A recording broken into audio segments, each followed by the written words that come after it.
রবিউল আউয়াল মাসে আসলে অনেক শুরগুল হয়, হাঙ্গামা হয়, অনেক অনেক কিছু হয়।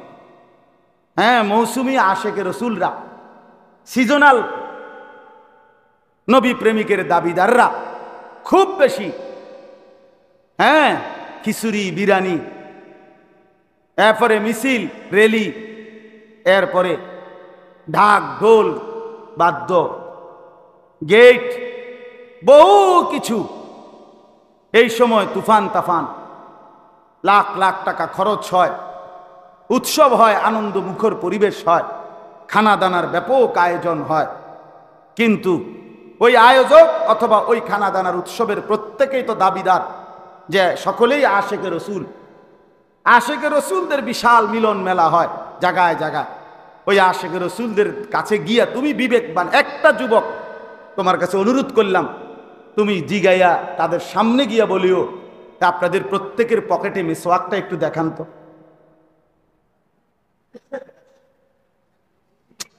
কথাটা বুঝো নাই যে আমি সুন্নি ওহাবি বুঝি না, কৌমি আলিয়া বুঝি না, বাবুরে দাগ দরকার নাই, ফায়সালা পরে, আগে আপনাকে মেসওয়াকটা কদ্দুর দেখান।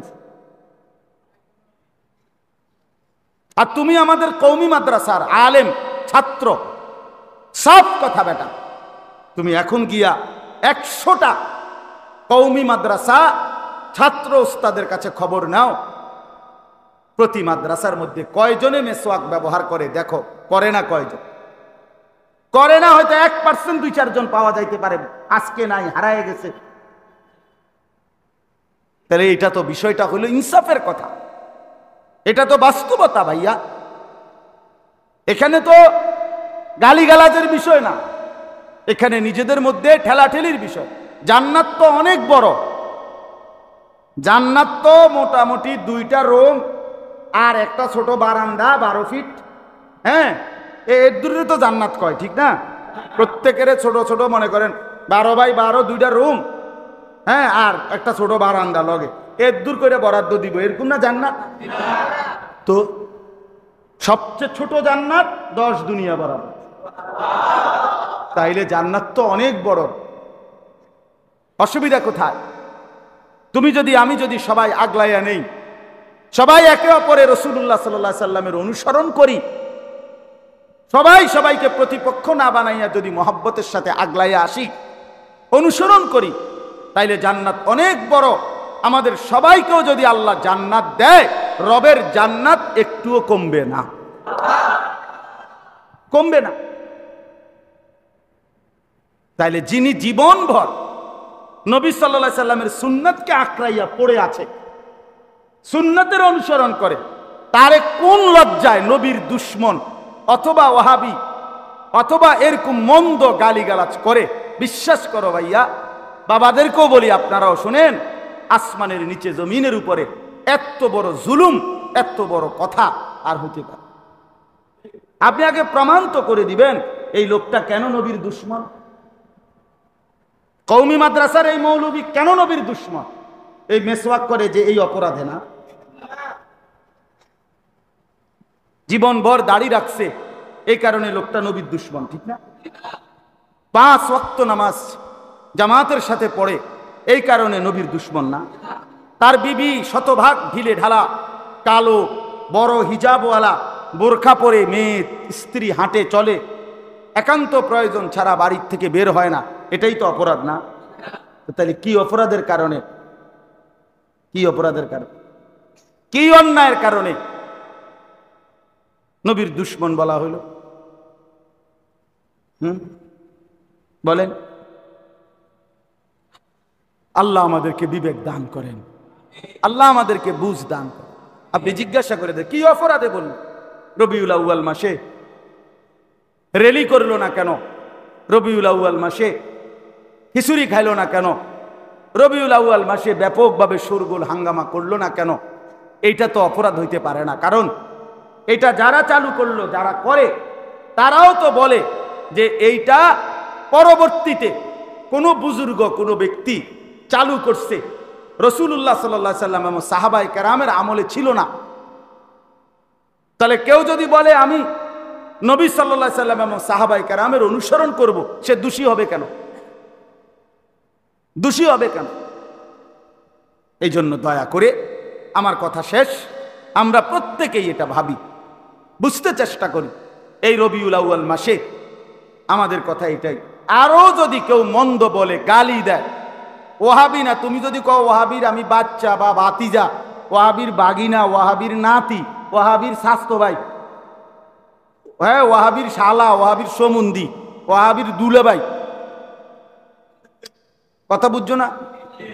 যতটুকু কইতে আরো কও তুমি, কোনো সমস্যা নাই, কিন্তু আমি বলেই যাব যে অনুসরণবিহীন, সুন্নাতের ইত্তেবাবিহীন, নবীজির পদাঙ্ক, নবীজির পুরা জিন্দেগি অনুসরণ না করলে সে নবী প্রেমিক আশিকে রাসূল হতে পারে না, হতে পারে না, হতে পারে না। সে মিথ্যুক, মিথ্যুক, মিথ্যুক বেটা, মিথ্যুক বেটা। অনুসরণবিহীন ভালোবাসা হয় না। অনুসরণবিহীন, আর ভালোবাসলে অনুসরণ করতেই হয়, অনুসরণ করলে ভালোবাসা প্রমাণিতই হয়। আল্লাহ আমাদেরকে তৌফিক দান করেন, আল্লাহ আমাদেরকে কবুল করেন। কিন্তু আজও সুন্নত তরিকায় ওযুটাই করতে চান এমন বহু মানুষ আছে।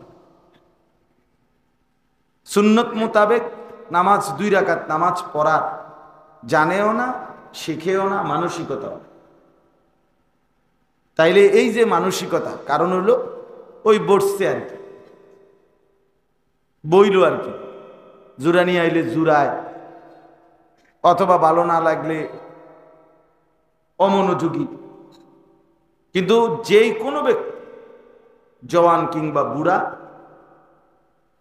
সকলেই যদি মনোযোগ দেয়, নিশ্চিত আল্লাহ তাআলা বলছেন, দিল, কান, জবান একত্র করিলে আল্লাহ তাআলা বলেন অবশ্যই এই কোরআন, এই দ্বীনের, আল্লাহর কথার মধ্যে বান্দাদের জন্য নসিহত আছে। ফাবাশশির ইবাদ আল্লাযীনা ইসতামিউনাল কওলা ফায়াত্তাবিউনা আহসানা। আল্লাহ তাআলা বলেন, হে নবী, আপনি আমার ওই বান্দাদেরকে জান্নাতের সুসংবাদ দিয়ে দেন যারা মনোযোগ দিয়ে কথা শুনে অতঃপর কোরআন সুন্নাহর অনুসরণ করে। তাদের জন্য জান্নাতের সুসংবাদ, কোরআন শরীফের আয়াত। তার মানে প্রথমত মনোযোগ দিয়ে শুনে অতঃপর অনুসরণ করে।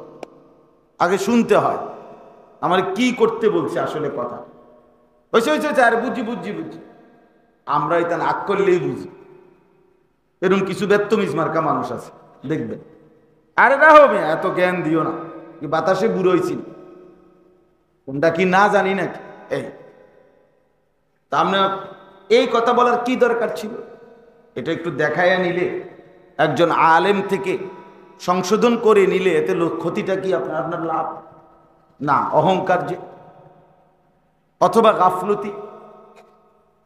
এই মনে রাখবেন, মাঝ বয়সী, বৃদ্ধ, নওজোয়ান, অনেকের, অধিকাংশ মুসলমানের মধ্যে এই দুইটা ভাব, হয়তো তাকাব্বুর, অহংকার। হুজুর আর কি করব, কত হুজুর দেখছি এরকম, কত কথায় কয়, মাতিস না চাই, হুজুররা চাই কয়টা মানে চাই খবর ল, বুঝছেন না? একটা কথা কইয়ে কি করে দিল, উড়াই দিল। আরে কত হুজুর দেখছি বেড়া, হুজুরেরই তো বেল নাই না, তো হুজুরের জন বেল নাই, মনে করেন হুজুরে যেহেতু জাহান্নামী হয়েছে, না মাইনে তো আপনিও জাহান্নামী হইবেন, এই তো না। এটা কথা, কথা বলেন না। মনে করেন হুজুরে আমল করে নাই, তো এই কারণে হুজুরে আগুনে পড়লো, তো অতএব আমিও আগুনে পড়বো নাকি? তো তাহলে এটা কোনো কথা হইল? মানে এগুলো শয়তান মনে করায়। তাহলে উচিত হলো আমি আমার আল্লাহর কথা শোনার পর আমি অনুসরণ করব। কোরআনুল কারীমের মধ্যে আছে নবীরা, বহু আয়াত আছে কোরআন। নবীরা মানুষদেরকে দিবানিশি আল্লাহর দিকে ডাকতেন, কালেমার দাওয়াত দিতেন, ইমানের দাওয়াত দিতেন, নেক আমলের দাওয়াত দিতেন, আল্লাহর ইবাদতের কথা বলতেন। কিন্তু লাস্টে একটা কথা বলতেন, হে আমার জাতি, তোমরা মানো বা না মানো, তবে এটা মনে রাখো, আমি কিন্তু মুসলমান, আমি অনুসরণ করবই। ওমা আনা মিনাল মুশরিকিন, আমি কিন্তু শিরিককারীদের অন্তর্ভুক্ত নই। মানে আমি শিরিক করব না, কুফর করব না, নাফরমানি করব না, আল্লাহর অবাধ্যতা করব না। আমি আমার বন্দিগি, আমার ইবাদত, আমার আমল, আমার আল্লাহর হুকুম, তোমরা আমার জাতি, আমি তোমাদেরকে বলতেছি। তবে তোমরা যদি কেউ না মানো, তারপরও আমি আমার ইবাদত, আমল, বন্দিগি করতেই থাকব। এই ছিল নবীদের কথা। নবীদের এক যুদ্ধের ময়দানে, হুনাইনের যুদ্ধ, নবী সাল্লাল্লাহু আলাইহি ওয়াসাল্লামের সাথে সাহাবী ছিলেন 12,000 সাহাবী মক্কা বিজয়ের পরে। কিন্তু ওই যুদ্ধে শত্রুপক্ষ এমন আক্রমণ করছে, প্রথমেই সাহাবায়ে কেরাম 12,000ই বলা যায়, তৎক্ষণাৎ ময়দান ছেড়ে দিছে, ছত্রভঙ্গ হয়ে গেছে যুদ্ধের ময়দান। কিন্তু তখন নবী সাল্লাল্লাহু আলাইহি ওয়াসাল্লাম, হাদিসে স্পষ্ট আছে, নবীজি একাই এই সমস্ত শত্রুর মোকাবেলায় ময়দানে, যুদ্ধের ময়দানে একাই দাঁড়িয়েছিলেন, একাই দাঁড়িয়েছিলেন এবং বলছেন, আনান নবিয়্যুল লা কাযিব, আমি মিথ্যুক নবী না, আমার উপরে আল্লাহর সাহায্য আসবেই। আনা ইবনু আব্দুল মুত্তালিব, আবার কাফেরদেরকে বলছে, আমি আব্দুল মুত্তালিবের বংশের ছেলে, আমি কুরাইশ, আমরা পিছপা হই না, জীবন দিব কিন্তু আমি পিঠ দেখাবো না, বুক দেব, মানে জীবন দেব। তার মানে অর্থ হইল, আমাকে একাই, কেউ না থাকুক, আমি আল্লাহর হুকুম মানব। এইটা হলো মুমিনের সিফাত, ইমানদারের কথা, এটা হলো মুসলমানের কথা। আপনি এখানে আখিরাতের বিষয়ে এগুলা বললে হবে না, যে 10-এর যেই গতি আমারও সেই গতি, আর কেউই আপনার সুন্নতের কোনো খোঁজ খবর নাই, আর আমি একজনে কি করবো হুজুর হুদা, এটা কোনো কথা। একটা গাড়িতে সবাই অ্যাক্সিডেন্ট করলো, আমি যদি দেখি যে আমার বাঁচার সম্ভাবনা আছে, সুযোগ আছে, 50 জন যাত্রীর মধ্যে 49 জনও যদি মরে যায়, তারপরও প্রত্যেক ব্যক্তি আলাদা আলাদা চেষ্টা করে আমি নিবাইচা দেয়, চেষ্টা করে না? তাই কোরআন শরীফে আছে, হাসরের ময়দানে প্রত্যেক কাফের, বেঈমান, নাফরমান, জাহান্নামী, পাপী যখন জাহান্নামের ঘোষণা শুনবে, তখন সে আল্লাহকে বলবে, আল্লাহ, আমার স্ত্রী, আমার ছেলে মেয়ে, আমার মা বাপ, আমার ভাই বোন, আমার জমিনের মধ্যে যত মানুষ আছে, আমি যা জীবনে অর্জন করেছি সব কিছু আপনি প্রয়োজনে জাহান্নামে দিয়ে দেন, তবুও আমাকে একাই বাঁচায় দেন, একাই বাঁচায়। তাইলে কেমন কঠিন কথা। সত্যিকার আগুনটা যখন দেখবে, তখন আর কেউই সেই আগুনে পড়তে চাইবে না। এখন না হয়তো আমরা বুঝি না, এখন আমরা মনে করি যে এগুলো বলেই, কিন্তু বাস্তবতা হইল এটাই যৌক্তিক কথা, যে আমাকে বাঁচতে হবে, আমি একাই বাঁচব। এজন্য কোরআনুল কারীমের মধ্যে আল্লাহ তাআলা বলছে, প্রথম কু আনফুসাকুম, নিজেকে জাহান্নামের আগুন থেকে বাঁচাও। আলাইকুম আনফুসাকুম, হে ঈমানদারগণ, তোমরা প্রত্যেকেই নিজেকে আঁকড়িয়ে ধরো। হাদিসের মধ্যে আছে, হযরত হুযাইফা, একজন সাহাবীর নাম হুযাইফা রাদিয়াল্লাহু তাআলা আনহু। কি নাম? উনি একদিন নবীজি সাল্লাল্লাহু আলাইহি সাল্লাম, লম্বা হাদিস, তো নবীজি সাল্লাল্লাহু আলাইহি সাল্লামকে উনি শেষ জিজ্ঞেস করছে, ইয়া রাসূলুল্লাহ, যদি আমার জীবনে এমন হয় যে আমি মুসলমানদের কোনো লোক আমার সাথে আর নাই, কেউ নাই যাদের সাথী হয়ে আমি ইসলামের উপরে চলব, যাদেরকে সঙ্গে নিয়ে আমি ঈমান ইসলামের উপরে টিকে থাকব, এমন একজনও নাই। ধরেন আমার পরিবার, আমার ফ্যামিলি, আমার আশপাশে কেউ নাই, তো তখন আমি কি করব? আল্লাহর নবী সাল্লাল্লাহু আলাইহি ওয়াসাল্লাম বললেন, ওয়ালাউ আন তাআদ্দা বিআসলি শাজারাতিন, প্রয়োজনে তুমি গাছের গোড়ালি, শিকড় কামড়াইয়া মারির দাঁত দিয়া কামড়াইয়া ধৈরা হইল একাই দ্বীনের উপরে মজবুত থাকবে। ইসলামের উপরেই কি করতে হবে? 800 কোটি মানুষ আল্লাহকে ছেড়ে দেখ, তবুও ছাইর না তুমি। 800 কোটি মানুষ রাসূলুল্লাহ সাল্লাল্লাহু আলাইহি ওয়াসাল্লামের সুন্নাত তরিকা অনুসরণ ছেড়ে দেখ। এই সমাজের কেউ দস্তরখান না বিছাক, তুমি একা বিছাক। এই সমাজের কেউ ব্রাশ মেসওয়াক না করুক, তুমি একাই করো। এইটা হলো মুমিনের কথা। আমি একা হলেও আল্লাহর উপরে আছি, আল্লাহর উপরে আছি। নবী সাল্লাল্লাহু আলাইহি সাল্লাম মক্কার কুরাইশদেরকে বলছে যে আমার গর্দান আমার দেহ থেকে আলাদা করা পর্যন্ত তোমরা যদি আমাকে আঘাত করে আমার গর্দান আমার দেহ থেকে আলাদাও করে ফেলো, তবুও আমি আল্লাহর দিকে দাওয়াত মানুষদেরকে ডেকেই যাব। আমার কাজ আমি করেই যাব, আমি বলবই, আমারে তোমরা থামাইতে পারবে। যার ফলে শত জুলুম, নির্যাতন, অত্যাচার, কত কিছু নবীজির উপরে গেছে। হ্যাঁ দেখো, এটা দেখো, পরে বয়ান হবে, এটা দেখাস, দেখো, আবার দেখো ভাই, দেখা হয়েছে এটা, বুঝছুনি বিষয়টা কিভাবে সুইচ খুলতে হয়? কি আশ্চর্য কথা বলে, একটা সামান্য বিষয়টা দেখ করে সবাই এটা কি আছে, এটা দেখার কি সেটা।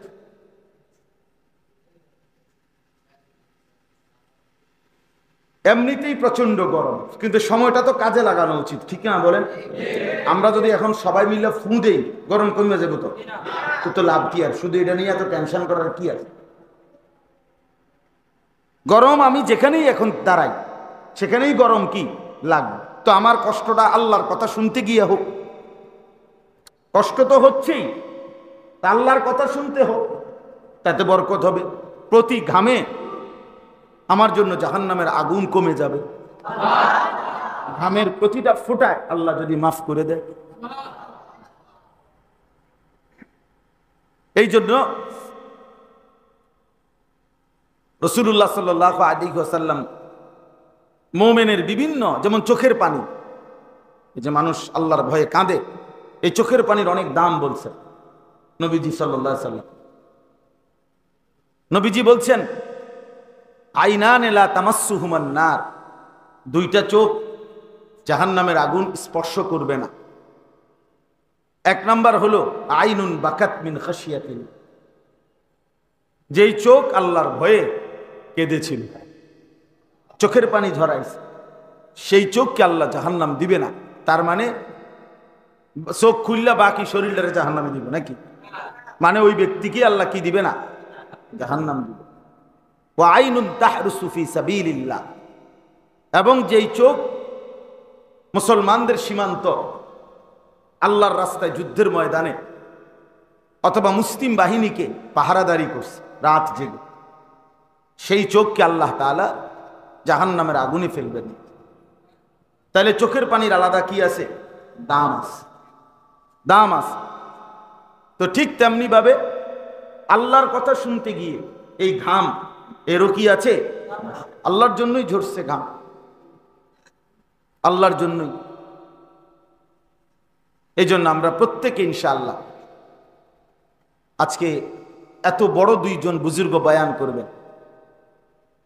আমার শায়েখ বয়ান করবেন আরিফ বিল্লাহ হাকিমুন নফস আল্লামা মুফতি মুশতাকুর নবী কাসিম, আল্লামা মুফতি আমজাদ হুসাইন সাহেব। কষ্ট হলেও ভাই সবার কাছে অনুরোধ, ছেলেরা তোমরাও একক কারো ব্যক্তির যে শুধু আমি এই হুজুরের ওয়াজে শুনব, অন্য ওয়াজ শুনতাম না, এটা ঠিক না বা এটা উচিত না। এখানে জনপ্রিয়তা মূল বিষয় না, অথবা আমি এর বক্তা, আমি অমুকের বক্তা, এটা না। বরং উলামায়ে কেরামের জবানের প্রতি কথাই দাম, প্রত্যেক কথাই কি দাম। একেবারে আপনার এলাকার হুজুর যেটা বলছে সেটাও দাম। কাউরে আল্লাহ তাআলা একটু বেশি পরিচয়, কম বেশি, এটা একটা আল্লাহ তাআলার ইচ্ছা, ভিন্ন বিষয়। কিন্তু মূল বিষয় আল্লাহর কথা যিনি বলেন, যখনই বলেন তখনই দাম। আল্লাহ তাআলা আমাদেরকে বুঝ দান করেন। কোরআনুল কারীমের সূরা আলে ইমরান, এই সূরা কোরআনুল কারীমের তৃতীয় সূরা। প্রথম সূরা সূরা ফাতিহা, দ্বিতীয় সূরা সূরা বাকারা, তৃতীয় সূরা সূরা আলে ইমরান। এই সূরার একটি আয়াত, এই আয়াতটা বলা যায় আমাদের খুব পরিচিত প্রসিদ্ধ একটা আয়াত। আলহামদুলিল্লাহ মোটামুটি বিবেকবান মুসলমান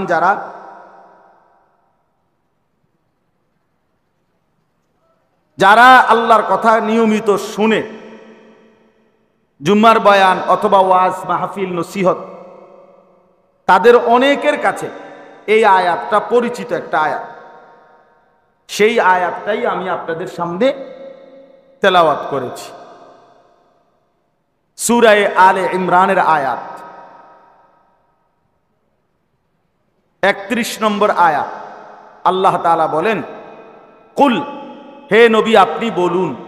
আমাদের প্রিয় নবী সাল্লাল্লাহু আলাইহি ওয়াসাল্লামকে আল্লাহ তাআলা লক্ষ্য করে বলেছেন, হে নবী আপনি বলুন আপনার উম্মতের নিকট, আমার বান্দাদের নিকট, ইন কুনতুম তুহিব্বুনাল্লাহ, তোমরা যদি আল্লাহকে ভালোবাসতে চাও, ফাত্তাবিউনি, তাহলে আমি মুহাম্মদের অনুসরণ করো। এতে লাভ কি হবে? ইউহিব্বুকুমুল্লাহ, আল্লাহ তাআলা স্বয়ং তোমাদেরকে ভালোবাসবেন। আর কি করবেন? ওয়াগফির লাকুম যুনুবাকুম, এবং আল্লাহ তাআলা তোমাদের সমস্ত গুনাহ মাফ করে দিবেন। ওয়াল্লাহু গফুরুর রহিম, আর আল্লাহই হচ্ছেন ক্ষমাশীল, দয়াবান, দয়ালু। এই শেষ অর্থ। তাহলে কি হলো অর্থ? হে নবী আপনি আপনার উম্মতের নিকট, আমার বান্দাদের নিকট বলুন, তোমরা যদি আল্লাহকে ভালোবাসতে চাও, তাহলে আমার মানে রসুলের, মুহাম্মদের সাল্লাল্লাহু আলাইহি ওয়াসাল্লাম অনুসরণ করো, ইত্তেবা করো, আনুগত্য করো। তাহলে আল্লাহ তোমাদেরকে ভালোবাসবেন এবং তোমাদের সকল গুনাহ মাফ করে দিবেন। আর আল্লাহ হচ্ছেন খুব বেশি ক্ষমাশীল, খুব বেশি দয়াবান। এই একটা হাদিস পড়ছি, হাদিসটার তরজমা হলো, প্রিয় নবী সাল্লাল্লাহু আলাইহি ওয়াসাল্লাম বলেন, লা ইউমিনু আহাদুকুম, তোমাদের কোনো ব্যক্তি, কোনো মুসলমান, কোনো মুমিন পরিপূর্ণ ঈমানদার হতে পারবে না, হাত্তা ইয়াকুনা হাওয়াহু তাবআন লিমা জিতু বিহি, যতক্ষণ পর্যন্ত না আমি রসুল যা কিছু নিয়ে এসেছি, যা কিছু করেছি, আমার তরিকা, আমার সুন্নত, আমার অনুসরণ, যতক্ষণ পর্যন্ত না প্রত্যেক ব্যক্তি নিজের চাহিদা, মনের ইচ্ছা, নিজের পছন্দ অপছন্দের উপরে আমি যা নিয়ে এসেছি সেটাকেই একমাত্র পছন্দ না করবে, অনুসরণ না করবে, ততক্ষণ পর্যন্ত কোনো মুমিন, মুসলমান পরিপূর্ণ ঈমানদার হতে পারবে না।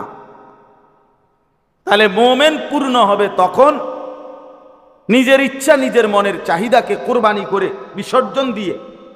রাসূলুল্লাহ সাল্লাল্লাহু আলাইহি ওয়াসাল্লাম 23 বছরে যা কিছু বলেছেন, করেছেন, সমর্থন দিয়েছেন, সাহাবায়ে কেরাম নবীজির থেকে যা কিছু বর্ণনা করেছেন, এই সব কিছুকে, সব ব্যাপারে পূর্ণ গ্রহণ না করবে ততক্ষণ পর্যন্ত ওই ব্যক্তি ঈমানের দাবিতে কামেল হবে না, পরিপূর্ণ হবে না। পরিচয় দিতে পারবে, ঠিক আছে, পরিচয় দেওয়া সহজ, কিন্তু সেটাকে বাস্তবায়ন করা, বুঝাইয়া দেওয়া, প্রমাণ করে দেওয়া, সেটা কঠিন। এই জন্য এই তর্জমা শেষ। তাহলে হাদিসটার তর্জমাও বললাম। কারেন্ট না এসে, ও এতক্ষণ কি চললো? মাশাআল্লাহ, এটা তো খটর খটর বাইরে গেল।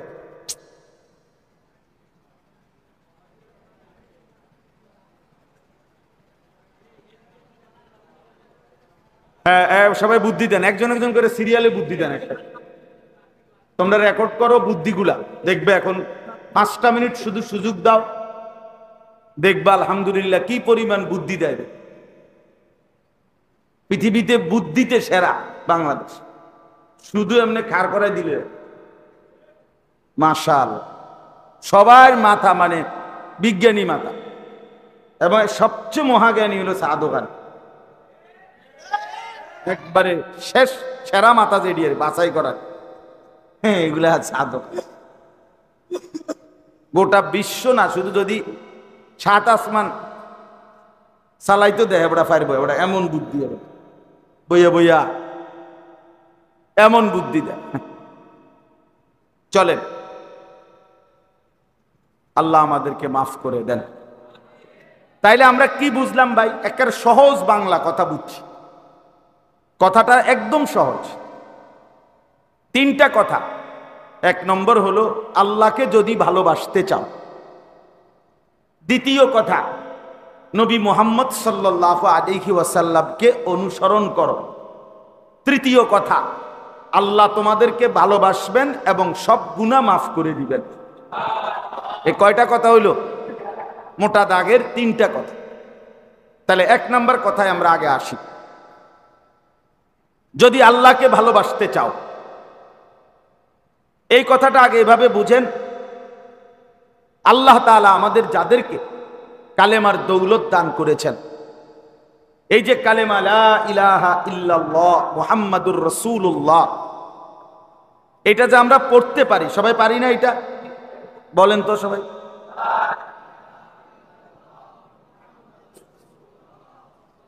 মাশাআল্লাহ, এই কালেমার এই নিয়ামত যে আমরা এটা বলতে পারি, আমাদের দিলেও এটা আছে, আমাদের জবানেও আছে, আমরা নিজেকে প্রকাশও করি যে আমি মুসলমান, আমি মুমিন। এই যে নিয়ামত আল্লাহ আমাদেরকে দান করেছেন, আল্লাহই দিয়েছেন। আল্লাহ তাআলা এই পৃথিবীর সব কিছু আল্লাহর দেওয়া নিয়ামত, সব আল্লাহই দিয়েছেন, আল্লাহই করেছেন। কিন্তু এক মানুষের উপরে আল্লাহর দেওয়া সবচেয়ে বড় নিয়ামত হলো ঈমান। সবচেয়ে বড় নিয়ামত কি? খোদার কসম, আল্লাহ যাকে ঈমান দিয়েছেন, ঈমান যে বুঝাই দিতে পারে, তো তাকে আল্লাহ তাআলা সবচেয়ে বড় সম্পদ এবং পরিপূর্ণ নিয়ামত দান করেছেন। ঈমানবিহীন সারা পৃথিবী যদি কাউকে 10-12 দেয়, সে কিছুই পায় না। ঈমানের মোকাবেলায় গোটা পৃথিবীর আসমান জমিনের, এই পৃথিবীতে যা কিছু আছে তার কোনোটারই কোনো দামও নাই, 2 পয়সার কোনো মূল্য নাই, ওজনে নাই। নবী সাল্লাল্লাহু আলাইহি ওয়াসাল্লাম বলেন, কালেমা লা ইলাহা ইল্লাল্লাহকে যদি এক পাল্লাতে রাখা হয়, 7 আসমান জমিন এক পাল্লিতে রাখা হয়, তাহলে কালেমা লা ইলাহা ইল্লাল্লাহর পাল্লাটাই ভারী হবে, ভারী হবে। হাসরের ময়দানে এক ব্যক্তির 99টা গুনাহের খাতা, অর্থাৎ হাদিসে আছে এক একটা খাতা ওই 10 টিক্কা 20 টিক্কা খাতা না, এক মানুষের চোখের দৃষ্টি যতটুকু পর্যন্ত যায়, মাদ্দাল বাসার, এই পরিমাণ প্রশস্ত লম্বা দৈর্ঘ্য প্রস্থে মিলাইয়া স্কয়ার, এত বড় এক একটা খাতা। এরকম 99টা খাতা শুধু তার গুনাহ গুনাহ গুনাহ গুনাহ গুনাহ নাফরমানি, কিন্তু তার কাছে ঈমানের দৌলত আছে। আল্লাহ তাআলা এই ঈমানটুকুর বদৌলতে আল্লাহ তাআলা ওই ব্যক্তিকেও মাফ করে দিয়ে জান্নাত দিয়ে দিবেন। কাউকে তৎক্ষণাৎ দিবেন, কাউকে একটি নির্দিষ্ট সময় জাহান্নামের আগুনে পুরাইয়া আবার নতুন করে ধোয়াইয়া জান্নাত দিবেন। তাহলে ঈমানদারের চিরস্থায়ী জাহান্নামী হবে না। ঈমানদার কি হবে না? মুমিন চিরস্থায়ী জাহান্নামী হবে না, বরং 2 ভাবে জান্নাতে যাবে। এক তো নগদ তৎক্ষণাৎ, ঈমানের সাথে সাথে নেকিও বেশি, তো নগদ জান্নাত।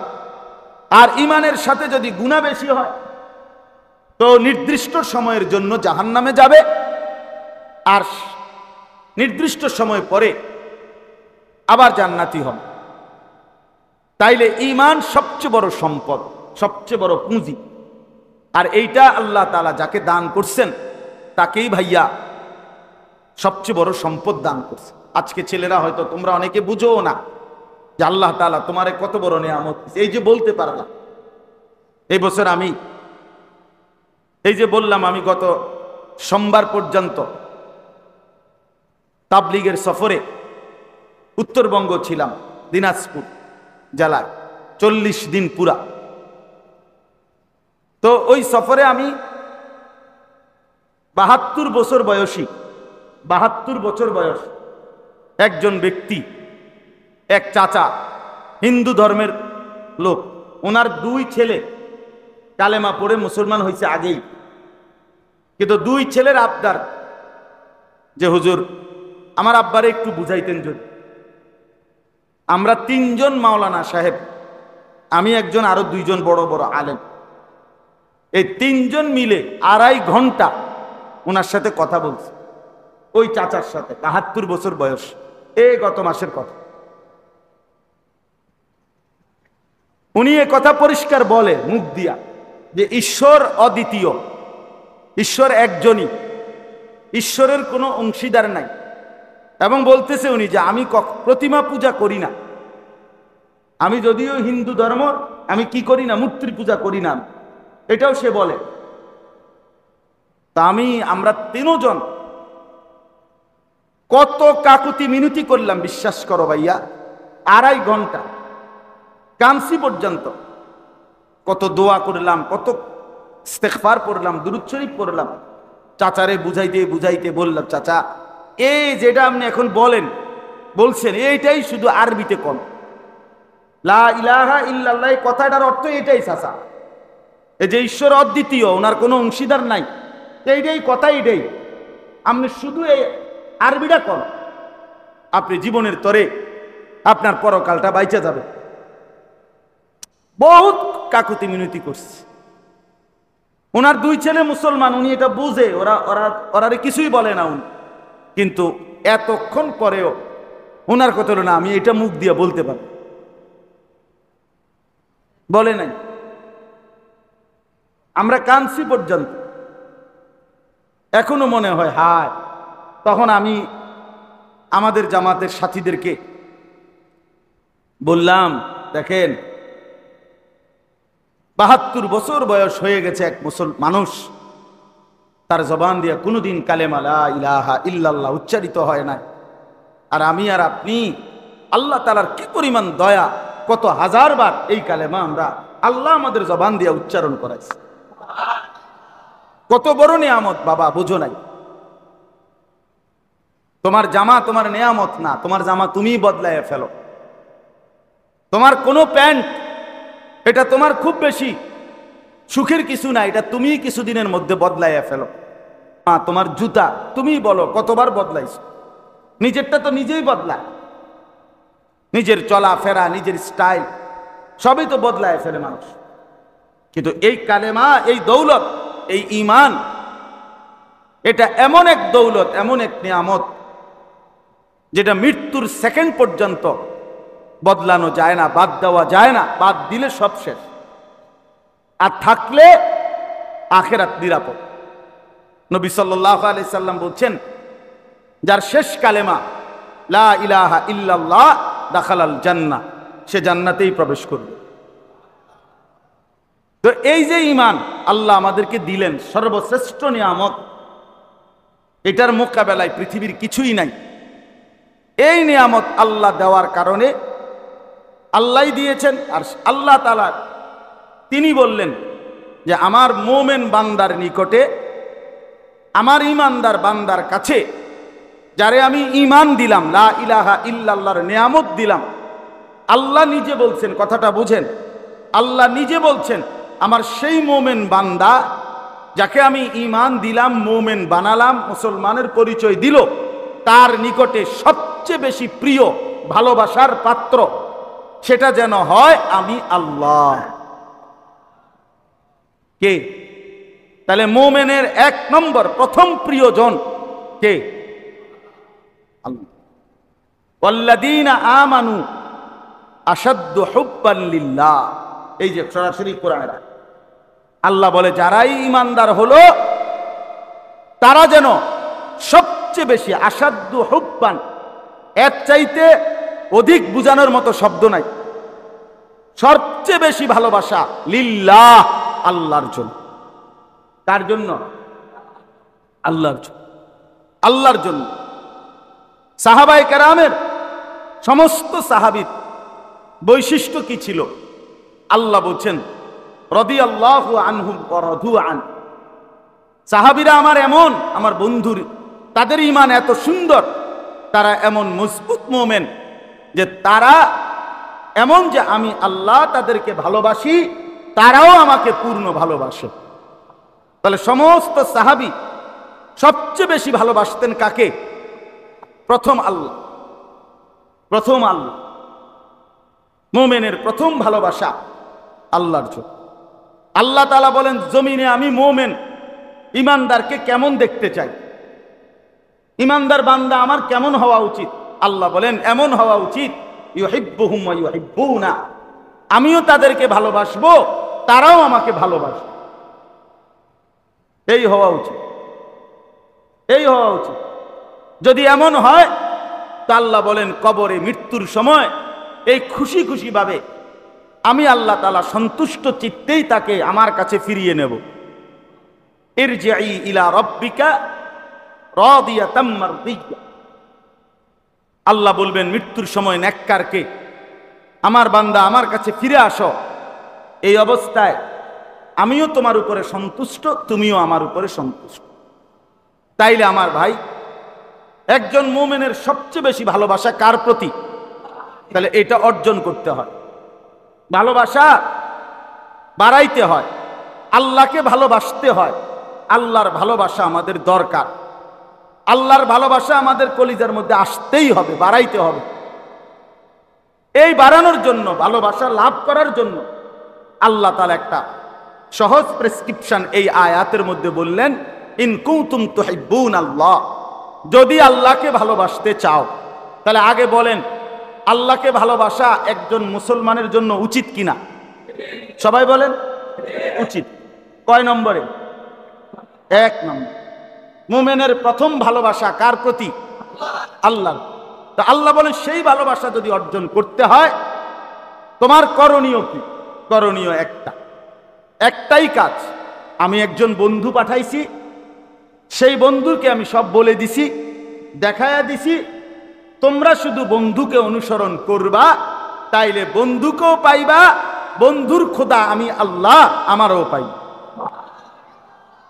খালাস। ফাত্তাবিউনি, দ্বিতীয় কথা, আমার বন্ধুর অনুসরণ করো, প্রিয় নবী মুহাম্মদ সাল্লাল্লাহু আলাইহি সাল্লামের অনুসরণ করো। তাইলে প্রিয় ভাই আমার, বাবা আমার, ছেলেরা আমার, সবার কাছে অনুরোধ, আল্লাহ তাআলা দ্বিতীয় কথা এটাই বললেন যে আল্লাহর ভালোবাসা যদি অর্জন করতে হয় প্রিয় নবী সাল্লাল্লাহু আলাইহি সাল্লামকেই অনুসরণ করো। ফাত্তাবিউনি, আমাকেই অনুসরণ করো। বিশ্বাস করেন পৃথিবীর কোনো অভিধানে, পৃথিবীর কোনো ডিকশনারিতে, পৃথিবীর কোনো ভাষায় ফাত্তাবিউনির অর্থ শুধুই ভালোবাসা এটা নয়, বরং অনুসরণের মাধ্যমে ভালোবাসা। কিসের মাধ্যমে ভালোবাসা? অনুসরণের মাধ্যমে ভালোবাসা, অনুসরণযোগ্য ভালোবাসা। অস্থির হইয়েন না, এই কোন রকম আমার সময়টা শেষ, আর অল্প ভাই, পেরেশানি করলে তোর এটা টাইমটা ফিরে আসবে না। তাইলে ফাত্তাবিউনি, আমার অনুসরণ করো। ইত্তেবা শব্দের অর্থ হলো অনুসরণ। কি অনুসরণ বলতে আরবিতে কাকে বোঝায়? তাফসিরে আছে, ব্যাখ্যার মধ্যে আছে। মনে করেন আমরা দুইজন মানুষ, আমি আর এই মাওলানা আবু হানিফ ভাই, আমরা দুইজন রওনা দিলাম মুরাদনগর হাইটা। এখন উনি মনে করেন আমারে অনুসরণ করে যাবে, মানে উনি সিদ্ধান্ত নিছে যে উনি অনুসরণ করবে কাকে? আমারে। তো এখন এই অনুসরণ কখন হবে? যখন আমার প্রত্যেক প্রত্যেক কদম মানে পাও যেখানে পড়লো, আমি প্রথম ডান পাও রাখলাম মাটিতে, এখান থেকে বাইর হইয়া, এরপরে আমি যখন সামনে আগাইতে যাবো, তাহলে আমার কদম সামনে বাড়লেই পিছনে আমার কদমের জায়গাটা খালি হবে কিনা? খালি হবে না? এটা এ আরবিতে বলে অনুসরণ, মানে হলো পিছনের জন যাকে অনুসরণ করতেছে হুবহু তার কদমের নকশা অনুপাতে, মানে প্রত্যেকটা কদম যেখানে ফেলছে ওইটা ধইরা ধইরা ওই জায়গায় পাও দিয়া দিয়া সামনের দিকে আগানে যাওয়া, ওনারে অনুসরণ করা, এটারে বলে ইত্তেবা। কথাটা বুঝছেন কিনা বলে? এইটারে বলে অনুসরণ, এটারে বলে ইত্তেবা। তাইলে ফাত্তাবিউনি মানে হলো আমার বন্ধুকে অনুসরণ করো। তিনি হাসতেন যেভাবে তুমি সেভাবেই হাসো, এভাবেই চেষ্টা করো। তিনি কাঁদতেন যেভাবে তুমি এভাবেই কাঁদতে চেষ্টা করো। তিনি কথা বলতেন যেভাবে তুমি সেভাবেই কথা বলতে চেষ্টা করো। তিনি ঘুমাইতে শুরু করতেন যেভাবে সেভাবেই তুমি ঘুমাবার চেষ্টা করো। তিনি ঘুম থেকে জেগে উঠে যা করতেন তুমি সেভাবেই জেগে উঠে করো। তিনি টয়লেট, বাথরুম, পেশাব, পায়খানায় ঢুকতে গিয়ে যা করতেন, ভেতরে যেভাবে ইস্তেঞ্জা করতেন, ঢিলা কুলুক পানি ব্যবহার করতেন, সেভাবেই ব্যবহার করো, গ্রহণ করো। তিনি বের হয়ে যা করতেন, যা পড়তেন সেভাবেই চলো। তিনি নখ কাটতেন যেভাবে সেভাবেই নখ কাটো। তিনি অজু করতেন যেভাবে সেভাবেই অজু করো।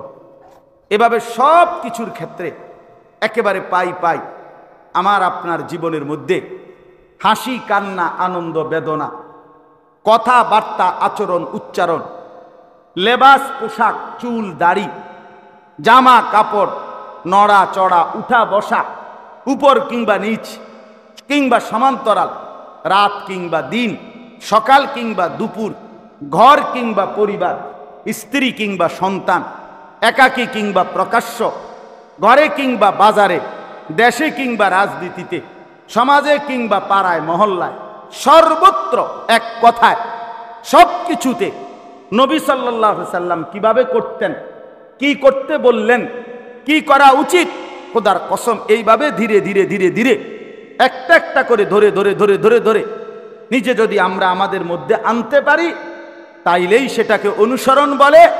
আর সেই অনুসরণের বিনিময়ে তৃতীয় কথা যেটা, আল্লাহ বলেন আমি তোমাদেরকে যেই ভালোবাসা তুমি চাচ্ছিলা, আমি আল্লাহর ওই ভালোবাসা পুরাটা দিয়া দেব। তুমি মেসওয়াক করবা, আমি ভালোবাসা দেব। তুমি দস্তরখান বিছাইবা, আমি ভালোবাসা দেব। তুমি বাম পাও দিয়া টয়লেটে ঢুকবা, আমার বন্ধুর অনুসরণে, আমি তোমাকে ভালোবাসা দেব। তুমি ডান পাও দিয়া মসজিদে ঢুকবা, আমি ভালোবাসা দেব। তুমি শরীর পবিত্র রাখবা, আমি ভালোবাসা দেব। তুমি সুন্নত মোতাবেক অজু করবা, পেশাব করবা, টয়লেট বাথরুমের প্রয়োজন সারবা, শরীর পবিত্র রাখবা, আল্লাহ বলেন আমি তোমাকে ভালোবাসা দেব। আর আমি যখন ভালোবাসবো তখন গুনাহও মাফ করব। তখন কি মাফ করে দেব? গুনাহ মাফ। এই জন্য প্রিয় ভাই আমার, ছেলেরা তোমাদেরকেও বলি, ভাইয়া আমার বিশেষ মহব্বতের নওজোয়ান, তোমার কাছে আমার অনুরোধ, কেউ যদি নাও শোনে তো তোমরা মাত্র উঠতি বয়সের ছেলে, জীবনটা যদি এই বয়সেই নষ্ট করে ফেলো, এলোমেলো করে ফেলো, এই বয়সেও যদি জীবনের কোনো শৃঙ্খলা না থাকে, ভাইয়া বয়সকালে কিছুই পারতাম না। বয়সকালে মানুষের শরীর, শক্তি, সামর্থ্য আর নিজের নিয়ন্ত্রণেও থাকে না। মানুষ যখন বয়স্ক হয়ে যায় তখন কোনো কিছু আর কন্ট্রোলও করতে পারে না। একটা লোকের যখন পূর্ণ ডায়াবেটিস হয়ে যায়, সে একরকম অসহায় হয়ে যায়, অসহায় হয়ে যায়, আর কিছুই থাকে না। একটা মানুষ যখন উপার্জনের ক্ষমতা হারাইয়া ফেলে তখন আর সে অসহায় হয়ে যায়। তাইলে মূলত এখন শরীর, স্বাস্থ্য, যৌবন, বুঝ, বুদ্ধি, আকল, দেমাগ সব স্বাভাবিক সুস্থ আছে, আল্লাহই রাখছে। কোরআন শরীফে আছে, আল্লাহ বলেন যত বৃদ্ধ হয় একটা সময় আমি আল্লাহ বৃদ্ধ হইতে হইতে মানুষকে ওই পর্যায়ে নিয়ে যাই যে সে আর পেছনের কিছুই মনে রাখতে পারে না। অবিনকুম মান ইউরাদ্দু ইলা আরযালিল উমর লিকাইলা ইয়ালামা মিন বাদি ইলমিন শাইআ। আর কিছুই মনে রাখতে পারেন। আমার আম্মা 70-এর মতো বয়স বা একটু বেশি হবে। আমার স্পষ্ট মনে আছে ভাই, মাকে আমি ছোটবেলা থেকেই দেখছি, আমার বয়সকালেও দেখছি। মা আমার সব কিছু সংসারে আগলাইয়া রাখতেন, বিশেষ করে মায়ের ওষুধ, মানে যেটার জন্য বলতে, মা ঔষধ বক্সের মধ্যে সব সময় আমরা আয়না রাখতাম। মা নিজের ওষুধ টাইমলি খাইতেন, বুঝতেন কোনটা প্রেশারের ওষুধ, কোনটা ডায়াবেটিসের ওষুধ, কোনটা গ্যাস্ট্রিকের ওষুধ, কোনটা কয়বার খাইতে হবে, মা নিজেই গুলো বুঝতো। এখন আইসা মা এই এখন আমার বোনের বাড়িতে আছে, কখনো আমার কাছে থাকে, কখনো ভাইদের কাছে থাকে। এখন মার সবচেয়ে বড় অসুবিধা হলো যে মা এই ওষুধ যে দেই আমরা খুলে দিলে মা এটা বুঝেই না যে মানে এটা যে ওষুধ, মা এটা ভিতরে নেন পানি দেই, মারে যদি 10 জনও মহিলা ধরে সাপ দিয়া, মার মুখ যদি টাইনাও ধরে করলে মা এটা ভিতরে দেয় না, ওষুধ এটা দেয় না, পানি গেলে না। যদি জোর করে কেউ ওষুধ দেয়, ট্যাবলেট দেয়, পানি দেয়, পানি লইয়া মা আধা ঘন্টা না যদি 2 ঘন্টাও লাগে পানি এটা নিয়ে ট্যাবলেট এটা নিয়ে মুখের মধ্যে বসে রয়েছে, এটা পিতরে নেয়। আমার মার কথাটা আমি বললাম, কিরে ভাইয়া আমি তো মারে জীবনে কোনোদিন এমন দেখি নাই। মাকে তো আমি দেখছি মা নিজেই ওষুধ খাইতেন। আমার সব সময় বলতো আমাদেরকে, পুত আমার অসারটিল শেষ, মার প্রেশারের ওষুধ, তো এরকম এগুলো বলতেন। নির্ধারিতই ওষুধ খায় মা সারা বছরে, এখন আর পারেন। তাহলে আমি বলতে চাচ্ছি একটা সময় আমাদের হয়েই যাবে, যদি হায়াত পাই, না পাইলে তো নাই, যে সময় আর শরীর সামর্থ্য যোগ্যতা থাকে না, নিষ্কর্মা হয়ে যায় মানুষ, আর জালুল ওমর অর্থ। তাইলে একজন মানুষ এখনই যদি, তোমরা ছেলেরা যে কয়জন বসছো ভাইয়া, তোমরা যদি এখনই জিন্দিগিটা এত বেশি এলোমেলো কাটাও, তো জীবনটা গুছাইবা কখন, সাজাইবা কখন ভাইয়া? আমার প্রশ্ন হল, এই বয়সেই তুমি রাসূলুল্লাহ সাল্লাল্লাহু আলাইহি ওয়াসাল্লামের কোনো কিছুই তোমার পছন্দ হয় না, তার চুল, তার চেহারা, তার পোশাক, তার টুপি, তার দাড়ি, তার ব্যবহার করা মেসওয়াক, নবী সাল্লাল্লাহু আলাইহি ওয়াসাল্লামের চলাফেরা, উঠা বসা, কথাবার্তা, আচরণ, ঢং, উচ্চারণ, কিছুই তোমার পছন্দ হয় না। তিনি নিয়মিত ঢিলা কুলুক ব্যবহার করতেন, তুমি কখনোই টয়লেট পেপার ব্যবহার করো না। তিনি নিয়মিত 5 ওয়াক্ত নামাজ পড়তেন, তুমি পড়ো না। তিনি সব সময় ফজরের নামাজ পড়তেন, তুমি পড়ো না। তিনি সর্বদাই মৃত্যু পর্যন্ত মিসওয়াক করছেন, তুমি কখনোই মিসওয়াক করো না।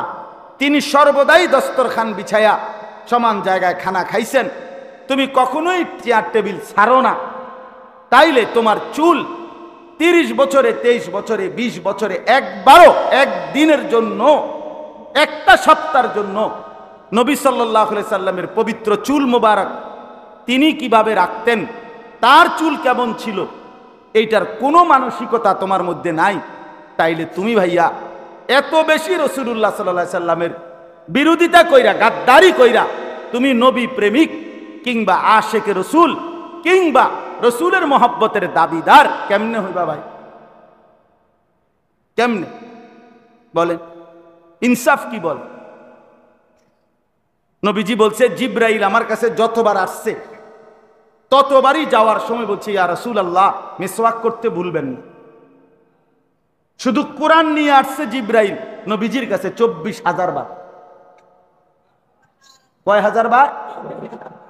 কোরআন শরীফ নিয়ে, আর অন্যান্য বিষয়েও আসছে। তাহলে 24,000 বার বলে গেছে মিসওয়াক, মিসওয়াক, মিসওয়াক। নবীজির ইন্তেকালের সময়, নবীজি শেষ নবী, আমরা এটা জানি কিনা? আমাদের নবী আখিরি নবী তো, কথা বলেন। শেষ নবীর শেষ আমল কি? মিসওয়াক। নবীজি শেষ মিসওয়াক করতে করতে ইন্তেকাল। বুখারীর হাদিস।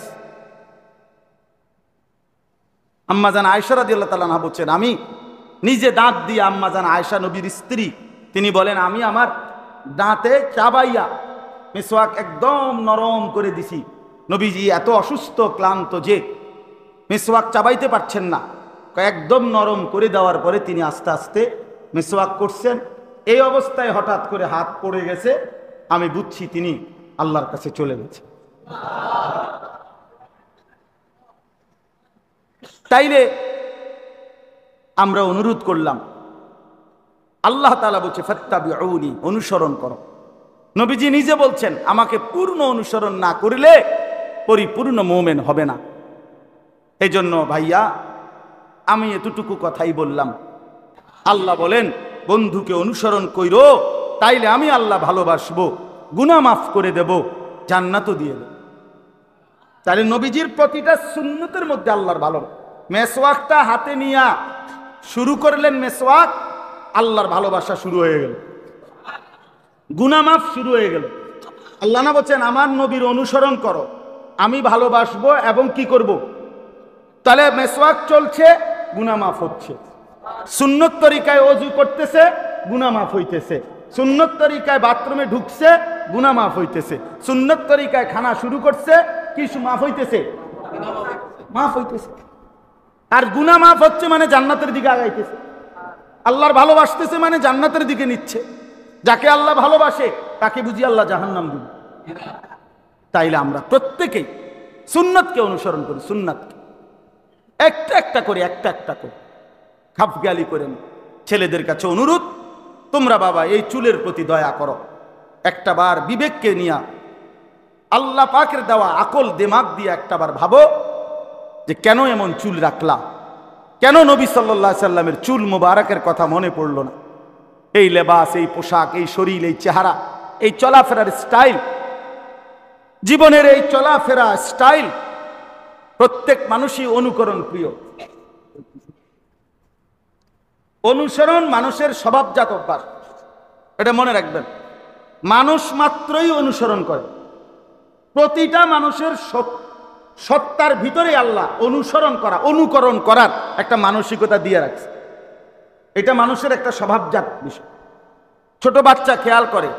আজকেও আমি জোহরের নামাজ বাসায় পড়তেছি, যখন সুন্নাত, আমার মেয়ে ছোট 3 বছরের, আমার সেজদার জায়গার মধ্যে সেজদা দিয়ে পড়ে রয়েছে, আর সরাই তারি না, শাড়ি দিয়া কোন রকমের মাথা দিয়া ওই যে আমি যেরুম করি এরুম করি, ঠিক না?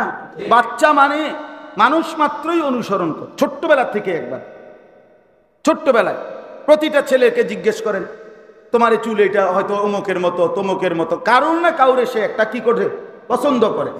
তাহলে মানুষ মাত্রই অনুসরণ করে। অনুসরণ করা মানুষের অভ্যাস। তাহলে সেই অনুসরণটা শ্রেষ্ঠতম যিনি, সবচেয়ে সুন্দর, সবচেয়ে স্মার্ট, সবচেয়ে চমৎকার, চেহারায়ও সুন্দর, আখলাকেও সুন্দর, চলনে বলনেও সুন্দর, সাজসজ্জায়ও সুন্দর, সর্বকিছুতে সর্বশ্রেষ্ঠ সুন্দর যিনি মুহাম্মাদুর রাসূলুল্লাহ সাল্লাল্লাহু আলাইহি ওয়াসাল্লাম, তাকে অনুসরণ করতে আপত্তি হবে কেন? কথা বোঝেন না? নবীজি সাল্লাল্লাহু আলাইহি সাল্লাম, তার চেহারা মুবারক, দেহ মুবারক সবচেয়ে সুন্দর, আবার তার চলাফেরা, কথাবার্তা, স্টাইল এটাও সবচেয়ে কি, তিনি হাসলেও সুন্দর, তিনি কাঁদলেও সুন্দর, হ্যাঁ, তিনি হাঁটলেও সুন্দর, তিনি বসলেও সুন্দর, তিনি কথা বললেও চমৎকার, চুপ থাকলেও চমৎকার। হযরত উম্মে সুলাইম রাদিয়াল্লাহু তাআলা আনহা, আনাস রাদিয়াল্লাহু তাআলা আনহুর মা, পূর্ণিমার চাঁদনি রাতে ঘরের উঠানে দাঁড়ানো নবীজি, এই অবস্থায় একবার চাঁদ আর একবার নবীজির চেহারা মুবারকের দিকে তাকিয়ে নবীজি বললেন, কি দেখতেছ উম্মে সুলাইম? তিনি বললেন, দেখছিলাম হে আল্লাহর নবী, ওই চাঁদ বেশি সুন্দর নাকি আপনার চেহারা মুবারক বেশি সুন্দর? আল্লাহর কসম, আল্লাহি লা আনতা আহসানু মিনাল কামার, লা আনতা আহসানু ইনদি মিনাল কামার।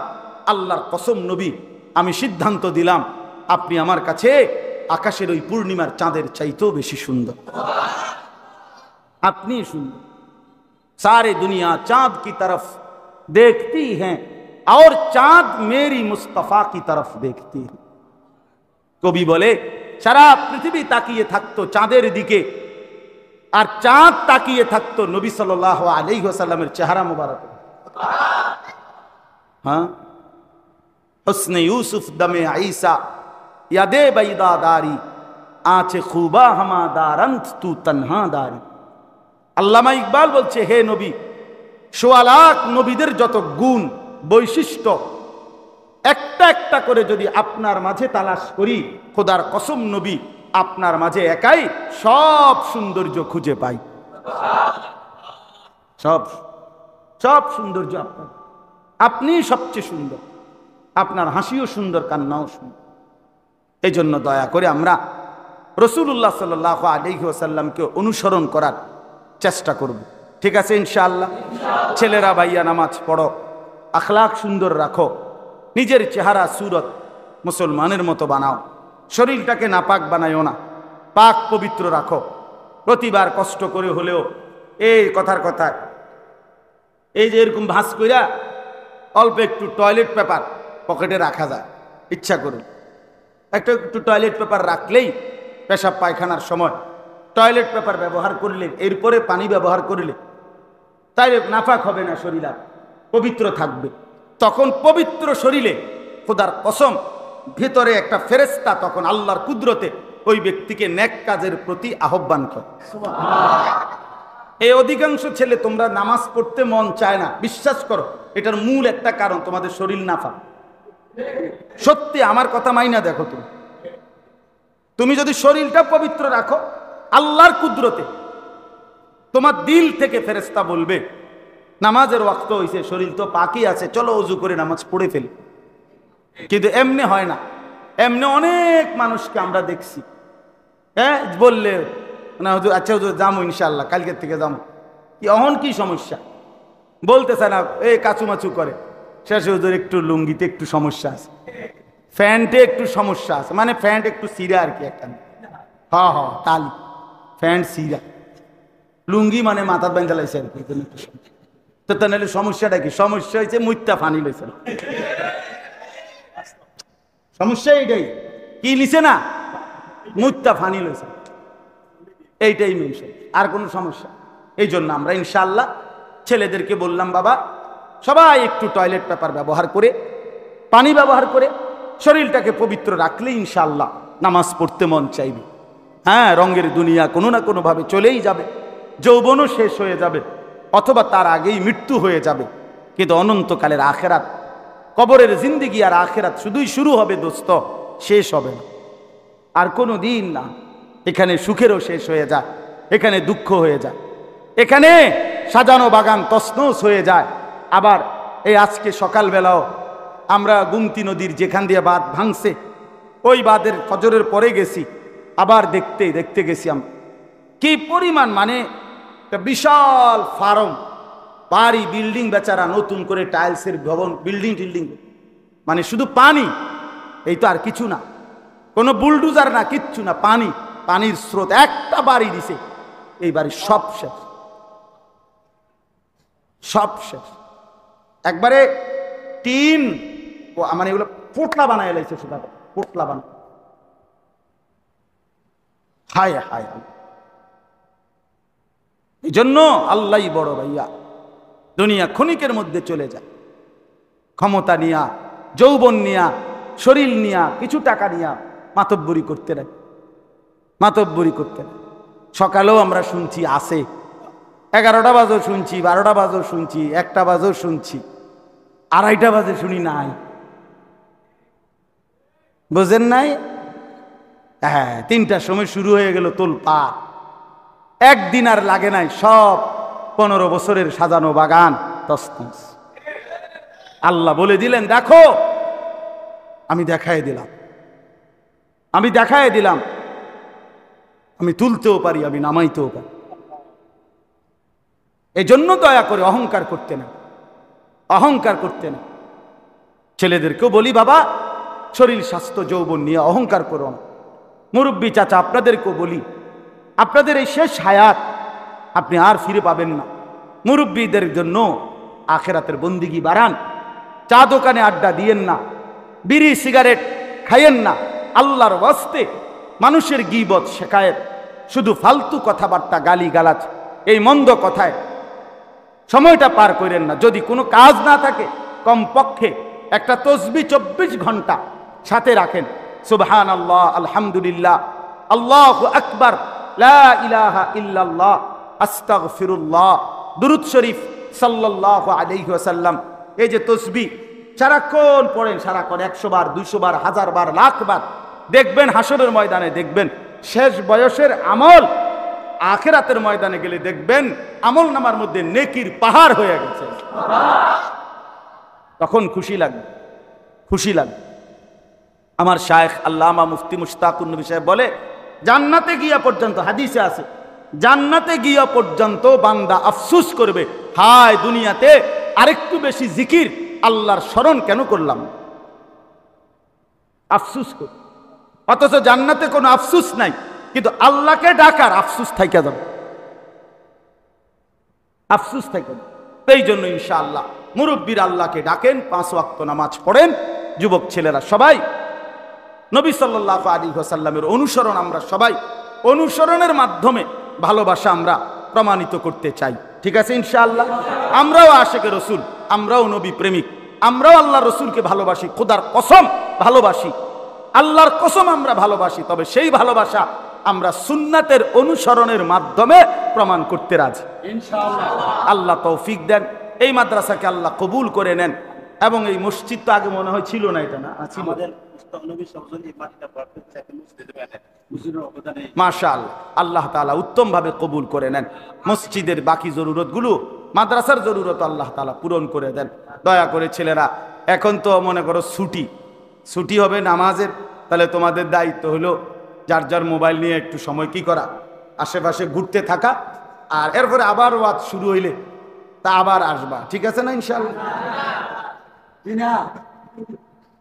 এই জন্য দয়া করে আল্লাহর হস্তে সবাই অজু করে দ্রুত নামাজের প্রস্তুতি নেই। আজান হবে তো 5-7 মিনিটের মধ্যে ইনশাআল্লাহ নামাজ দাঁড়ায় যাবে। আল্লাহ তাআলা তৌফিক দান করে।